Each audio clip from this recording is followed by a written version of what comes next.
Hey, what's up, everyone? It's Tony from Street Church Ministries. Welcome to the Inside Job Podcast. I welcome you to week 2 of our series called Motives Matter Most. And the reason why I came up with this particular title is because motives matter most. That's the thing I love about our ministry. It's you don't have to be a rocket scientist to be a part of Street Church Ministries. Actually, it helps if you're not a rocket scientist. Actually, we accept no rocket scientists here. So, yeah, in our ministry, I think if I had one word to describe our ministry, it would be challenging, right? Because we see people and we attempt to help and to reach out to and to love and to care for people who are living life in pretty significant hardships, whether it's addiction, in and out of homelessness, chronic poverty, mental health issues, whatever, right? And it's challenging. So, and I think that the truth is this, right? It's like my daughter, is an English teacher, and I think this is a teacher saying, right? It says this, it's a pretty famous one. I think you'll probably recognize it. People don't care how much you know until they know how much you care. People don't care how much you know until they know how much you care, and I think that's true, right? And I think I think if we're able to do things out of the right motives and from the right motives and intentions, it will enable people to know and to catch a vibe of how much we really care. And inevitably, that's what's going to make a big difference in people's lives, is when they know that what you are doing for them is genuine and sincere and real and honest, and it's coming from pure motive. So I just think motives are a lot more important than we give them credit for. So yeah, this is week 2. So we're going to talk about what the Apostle Paul said. And if you're a Christian for any length of time, what I'm going to say to you is not going to be a news flash, right? But Paul said in 2 Corinthians 5, he said, "For the love of Christ compels us." And it's kind of the same thing that the Apostle John said in one of his letters, but just in a different way. He said, "We love because God first loved us." It's not that we love God, but God loved us first, right? And I think that needs to be home base, right? That needs to be where we swing the bat from every day, not from a desire to get retweets or to go viral or to get likes or whatever. But home base has to be, we are doing what we are doing for other people because we recognize what God has done for us. We recognize the simple fact that, listen, our God is the one who butters our bread, right? And he loves us first. Like, that has to be the pool that we swim in every day.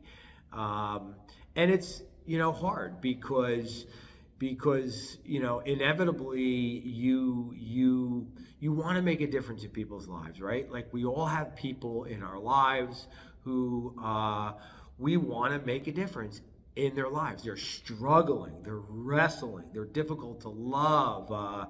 For whatever reason, they are struggling, right? And we want to know that we can make an impact and a difference in their lives. And I just feel as though in order to have any longevity, because listen, I think people, I think the light bulb finally goes on in people's lives and change begins to occur in somebody's lives when you're in relationship with somebody over a period of time, right? Nobody gets into these hot messes overnight, right? Nobody ever becomes a drug addict or becomes a miserable, angry person overnight, right? Usually it's because of tragic things that have occurred in their lives and because of not so good choices that they have made, right? So nobody, and just like nobody gets into these messes overnight, nobody gets out of these messes overnight. Nobody, right? It's an evolution, it's a process, and sometimes it takes a long time, and you have to be in relationship with somebody and you have to maintain that relationship for a long period of time, right?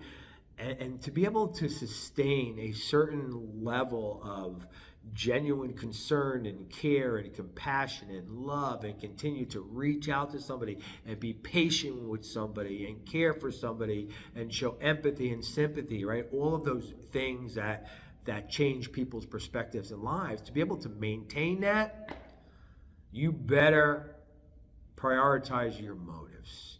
You better do things and act out of out of the simple fact that it is God that loved us first. We need to be compelled by that kind of love if we're going to sustain that kind of effort and that kind of love, right? And again, we're all suspect and we're vulnerable to wanting to act and to do things because we want something in return, right? If it's, it could be notoriety, it could be attention, it could be something, right?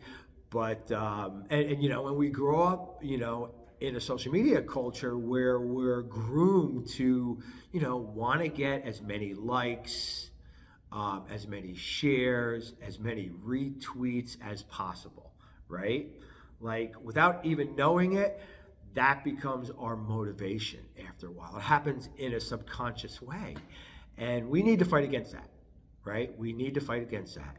And we need to make sure, and we need to come back to home plate and make sure that we are being compelled by love. By number one, by God's innate love for us, and in turn, by our love for other people. Because if you want legs to remain in a relationship with anybody who's tough to love, who's struggling, that's the key. That's the key. So, all right, that's all I got for you. Week 3 coming up. You're going to love it. Stay tuned.